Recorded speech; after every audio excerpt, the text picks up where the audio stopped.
నమస్తే welcome to Q6 news. ఇప్పుడు headlines చూద్దాం. అయోధ్య చేరుకున్న చిరంజీవి రామ్ చరణ్. ప్రాణ ప్రతిష్ఠ సుముహూర్తం 84 సెకండ్లే. అయోధ్య ఆలయంలోని పాత విగ్రహాన్ని ఎక్కడ ఉంచుతారంటే దేశంలోని చారిత్రాత్మక ఆధ్యాత్మిక నగరం అయోధ్య ఒక ప్రత్యేకమైన శోభతో మెరిసిపోతుంది. అయోధ్య బాలరాముడి ప్రాణ ప్రతిష్ఠ కార్యక్రమం నేపథ్యంలో ఆధ్యాత్మిక శోభను సంతరించుకుంది. ఇక నగరం మొత్తం దేశం నలుమూలల నుంచి వచ్చిన భక్తులతో నిండిపోయింది. దేశంలోని ప్రముఖులు, సెలబ్రిటీలు అందరూ అయోధ్యలోనే ఉన్నారా అనే పరిస్థితి అక్కడ ఉంది. ఇక తాజాగా మెగాస్టార్ చిరంజీవి, ఆయన భార్య సురేఖ, తనయుడు రామ్ చరణ్ అయోధ్యకు చేరుకున్నారు. అయోధ్య ఎయిర్పోర్ట్ లోని కార్యక్రమ నిర్వాహకులు వారికి స్వాగతం పలికారు. అనంతరం అక్కడి నుంచి వారు భద్రతా సిబ్బంది మధ్య బస ఏర్పాటు చేసిన ప్రాంతానికి బయలుదేరారు. ఇక ఎయిర్పోర్ట్ లో చిరంజీవి మాట్లాడుతూ అయోధ్య బాలరాముడి ప్రాణ ప్రతిష్ఠ వేడుకల్లో పాల్గొనడం పూర్వజన్మ సుకృతంగా భావిస్తున్నానని చెప్పారు. తాను ఎంతో భక్తితో కొలిచే హనుమంతుడే తనకు ఆహ్వానం పంపినట్టుగా ఉందని పేర్కొన్నారు. సర్వాంగ సుందరంగా ముస్తాబైన అయోధ్య రాముడి రామ మందిరంలో బాలరాముడి విగ్రహానికి మరి కాసేపట్లో ప్రాణ ప్రతిష్ఠ జరగనుంది. వేద పండితులు, సాధువుల ఆధ్వర్యంలో జరగనున్న ఈ కార్యక్రమానికి దివ్య ముహూర్తం నిర్ణయించారు. ఈ సుముహూర్తం కేవలం 84 సెకండ్ల పాటు మాత్రమే ఉందని పండితులు చెప్తున్నారు. మధ్యాహ్నం 12:29:03 నుంచి 12:30:35 వరకు అభిజిత్ ముహూర్తంలో బాలరాముడి విగ్రహానికి ప్రాణ ప్రతిష్ఠ జరగనుంది. ఈ కార్యక్రమంలో పాల్గొనేందుకు ప్రధాని నరేంద్ర మోదీ ఢిల్లీ నుంచి మరి కాసేపట్లో అయోధ్యకు చేరుకోనున్నారు. ఉదయం 10:25 అయోధ్య చేరుకొని వివిధ పూజా కార్యక్రమాలలో పాల్గొంటారు. ప్రాణ ప్రతిష్ఠ కార్యక్రమంలో భాగంగా 150 మంది సాధువులు, మత గురువులు, 50 మంది ఆదివాసీ తెగలకు చెందిన ప్రతినిధులు పాల్గొనున్నారు.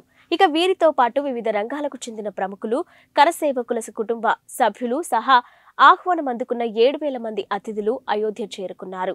కాగా ప్రాణ ప్రతిష్ఠ కార్యక్రమం పూర్తయ్యాక అతిథులను ఉద్దేశించి ప్రధాని మోదీ ప్రసంగించనున్నారు.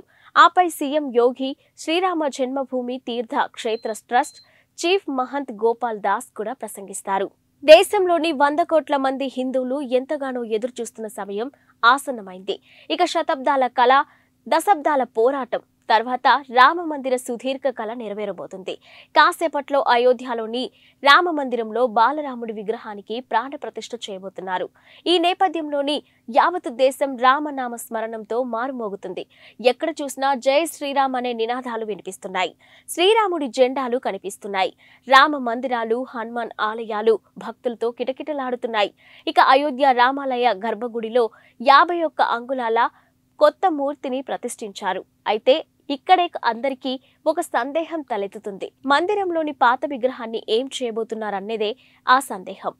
ఇక ఈ సందేహాన్ని శ్రీరామ జన్మభూమి తీర్థ క్షేత్ర ట్రస్ట్ కోశాధికారి గోవింద్ దేవ్ గిరి నివృత్తి చేశారు.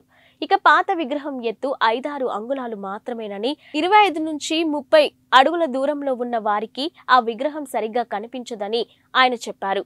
అందుకే 51 అడుగుల కొత్త మూర్తిని ఏర్పాటు చేశామని తెలిపారు. ఇక బాలరాముడి విగ్రహాన్ని గర్భగుడిలో కొత్తగా ఏర్పాటు చేసిన బాలరాముడి విగ్రహం ముందే ఉండేలా ఏర్పాటు చేయనున్నట్టు వెల్లడించారు. రామ మందిర నిర్మాణానికి ఇప్పటి వరకు 1100 కోట్లకు పైగా ఖర్చు అయిందని గోవింద్ దేవ్గిరి తెలిపారు. మొత్తం పనులు పూర్తి కావడానికి మరో 300 కోట్లు ఖర్చు అవుతాయని చెప్పుకొచ్చారు. టాలీవుడ్ సూపర్ స్టార్ మహేష్ బాబు ఇటీవల జర్మనీ వెళ్లడంపై రకరకాల ఊహాగానాలు వినిపించాయి. ఈ ఊహాగానాలకు చెక్ పెడుతూ అట్లాంటాకు చెందిన మూవీ ఫాలోవర్ క్రిస్టోఫర్ కనగరాజ్ ఓ ఫోటోను షేర్ చేశారు. రాజమౌళి కాంబినేషన్లోని మహేష్ బాబు ఓ సినిమా చేస్తున్నారంట. అయితే అంతర్జాతీయ స్థాయిలో రూపొందనున్న ఈ సినిమాను KL నారాయణ నిర్మించనున్నారు. ఆఫ్రికన్ అటవీ ప్రాంతం నేపథ్యంలో సాగే ఈ action adventurous movie pre production work ఇప్పటికే మొదలైనట్టు తెలిసింది. ఇక ఈ సినిమాలో తన లుక్ మేక్ ఓవర్ కోసమే మహేష్ జర్మనీ వెళ్లినట్టు ప్రచారం జరిగింది. తాజాగా జర్మనీలో ఉన్న మహేష్ బాబు ఫోటోను షేర్ చేసిన ట్విట్టర్ యూజర్ మహేష్ ప్రస్తుతం జర్మనీలో బ్రెన్నర్స్ పార్క్ హోటల్ స్పాలో డాక్టర్ హ్యారీ కోనింగ్ పర్యవేక్షణలో శారీరక దృఢత్వానికి శిక్షణ పొందుతున్నట్టు రాసుకొచ్చారు. అయోధ్య రామ మందిర ప్రారంభోత్సవంలో పాల్గొనే అవకాశం రావడంపై ప్రముఖ సినీ నటుడు చిరంజీవి హర్షం వ్యక్తం చేశారు. భావోద్వేగంతో ఉక్కిరి బిక్కిరి అవుతున్నట్టుగా తెలిపారు. ఇక తన ఇష్టదైవం హనుమంతుడే ఈ ఆహ్వానం పంపినట్టుగా భావిస్తున్నట్టు వ్యాఖ్యానించారు. విగ్రహ ప్రాణప్రతిష్ఠ కార్యక్రమం ప్రత్యక్షంగా వీక్షించే అవకాశం దక్కడం ఎంతో అదృష్టంగా భావిస్తున్నానని అన్నారు. ఇది చరిత్రలో చిరస్థాయిగా నిలిచిపోయే కార్యక్రమమని, తనకు ఈ క్షణాలు జీవితాంతం గుర్తుంటాయని వ్యాఖ్యానించారు. ఇదంతా ఆ భగవంతుడి ఆశీర్వాదమని అన్నారు. ఇక రామ మందిరంలో బాలరాముడి విగ్రహ ప్రాణ ప్రతిష్ఠ కార్యక్రమానికి దేశవ్యాప్తంగా సినీ, రాజకీయ ప్రముఖులు హాజరవుతున్న విషయం తెలిసిందే. ఇప్పటికే పలువురు ప్రముఖులు అయోధ్యకు చేరుకున్నారు. ఇక టీడీపీ అధినేత చంద్రబాబు, జనసేన అధినేత పవన్ కళ్యాణ్ అయోధ్యకు వెళ్లారు. 500 ఏళ్ల ఎదురు చూపుల తర్వాత ఈ కల సాకారమవుతుందని పవన్ వ్యాఖ్యానించారు. నేటి మధ్యాహ్నం 12:20 జరిగే ప్రాణ ప్రతిష్ఠ కార్యక్రమానికి దేశం నలుమూలల నుంచి 7,000 మంది ప్రముఖులు హాజరవుతున్నారు. ఇక ముఖ్య అతిథిగా ప్రధాని నరేంద్ర మోదీ స్వయంగా ఈ క్రతువులో పాల్పంచుకుంటారు. భారత్తో 5 మ్యాచ్ల టెస్టు సిరీస్ ఆడేందుకు ఇంగ్లాండ్ జట్టు వచ్చేసింది. ఇక నిన్న శంషాబాద్ విమానాశ్రయంలో అడుగుపెట్టిన ఇంగ్లీష్ ఆటగాళ్లకు ఘన స్వాగతం లభించింది. ఇక ఆటగాళ్ల నుదుటిన తిలకం దిద్ది ఆహ్వానించారు. ఇందుకు సంబంధించిన వీడియోను ఇంగ్లాండ్ బోర్డు తమ అధికారిక ఎక్స్ ఖాతాలో పంచుకుంది. 5 టెస్టుల సిరీస్లో భాగంగా ఈ నెల 25న హైదరాబాద్లోని రాజీవ్ గాంధీ అంతర్జాతీయ క్రికెట్ స్టేడియంలో తొలి టెస్టు ప్రారంభమవుతుంది. రెండో టెస్టుకు విశాఖపట్నం వేదికగా కానుంది. ఇక కాగా విమానాశ్రయంలో క్రికెటర్లను చూసిన అభిమానులు వారిని తమ సెల్ ఫోన్లో బంధించేందుకు పోటీపడ్డారు. ఇంగ్లాండ్తో తొలి 2 టెస్టుల్లో భారత జట్టును బీసీసీఐ ఇప్పటికే ప్రకటించింది. భారత్, ఇంగ్లాండ్ జట్లు చివరిసారి 2021-22లో తలపడ్డాయి. ఇక ఆ సిరీస్లో 2-2తో డ్రాగా ముగిసింది. ఇక ఇంగ్లాండ్తో తొలి 2 టెస్టులకు ప్రకటించిన 16 మందితో కూడిన భారత జట్టులో విరాట్ కోహ్లీ కూడా ఉన్నాడు. అతడు మరో 152 పరుగులు చేస్తే టెస్టుల్లో 9,000 పరుగులు సాధించిన 4వ భారత ఆటగాడిగా చరిత్ర సృష్టిస్తాడు. నేడు జరగనున్న అయోధ్య శ్రీరామ మందిర ప్రారంభోత్సవానికి దేశవ్యాప్తంగా రాజకీయ, సినీ ప్రముఖులు హాజరవుతున్నారు. ఇప్పటికే కొందరు అయోధ్యకు చేరుకోగా మరికొందరు ఇవాళ ఉదయం అక్కడికి చేరుకుంటారు.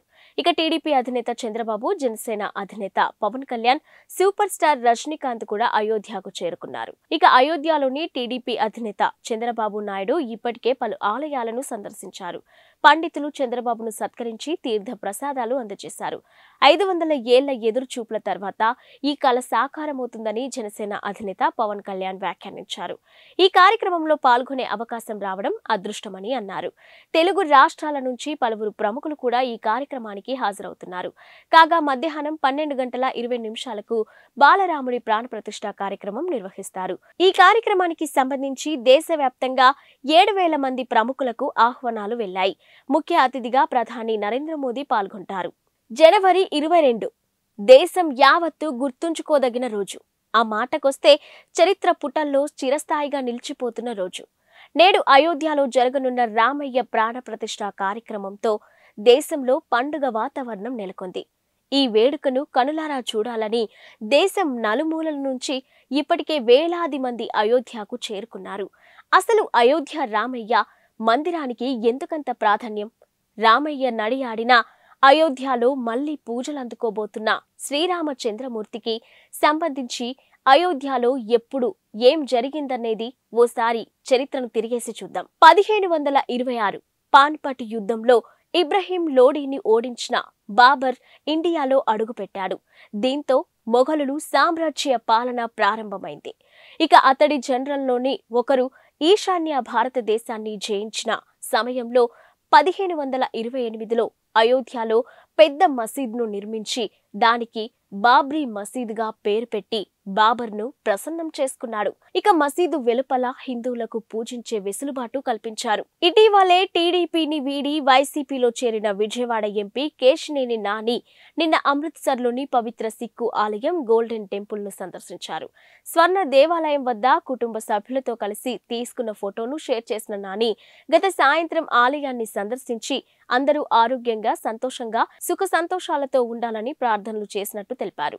గత కొంతకాలంగా టీడీపీతో అంటిముట్టనట్టుగా ఉంటున్న నాని ఇటీవల ముఖ్యమంత్రి వైఎస్ జగన్ సమక్షంలో వైసీపీలోకి చేరారు. ఆ వెంటనే టీడీపీ అధినేత నారా చంద్రబాబు నాయుడుపై తీవ్ర వ్యాఖ్యలు చేశారు. అధికారం కోసం జనసేన అధినేత పవన్ కళ్యాణ్ ను కూడా బాబు మోసం చేస్తున్నారని, ఇక తన కొడుకు లోకేష్ ను సీఎం చేయడమే ఆయన లక్ష్యమని పేర్కొన్నారు. సానియా మీర్జా నుంచి విడిపోయిన పాకిస్తాన్ మాజీ క్రికెటర్ షోయబ్ మాలిక్ పాక్ సినీ నటి సనా జావేద్ ను వివాహం చేసుకున్న సంగతి తెలిసిందే. ఇక ఈ నేపథ్యంలో విడాకుల వ్యవహారంపై సానియా మీర్జా కుటుంబం స్పందించింది. పాకిస్తాన్ నటిని పెళ్లాడిన షోయబ్ జీవితం సాఫీగా సాగాలని ఆకాంక్షిస్తూ షోయబ్తో సానియా విడాకులు ఎప్పుడు తీసుకున్నది వెల్లడించింది. వారిద్దరూ కొన్ని నెలల క్రితమే విడిపోయినట్టుగా స్పష్టం చేసింది. సానియా ఎప్పుడూ తన వ్యక్తిగత జీవితంలో గోప్యత పాటించదని, కానీ ఇప్పుడు ఓ విషయాన్ని బయట పెట్టాల్సిన అవసరం ఉందని పేర్కొంది. సానియా మీర్జా షోయబ్ కొన్ని నెలల క్రితమే విడాకులు తీసుకున్నట్టు స్పష్టం చేసింది. షోయబ్ కొత్త ప్రయాణం సంతోషంగా సాగాలని సానియా ఆకాంక్షించినట్టు తెలిపింది. తమ గోప్యతను గౌరవించి ఊహాగానాలకు దూరంగా ఉండాలని అభిమానులను సానియా కుటుంబం అభ్యర్థించింది. ఇవి ఇప్పటివరకున్న బులెటిన్ అప్డేట్స్. Keep watching.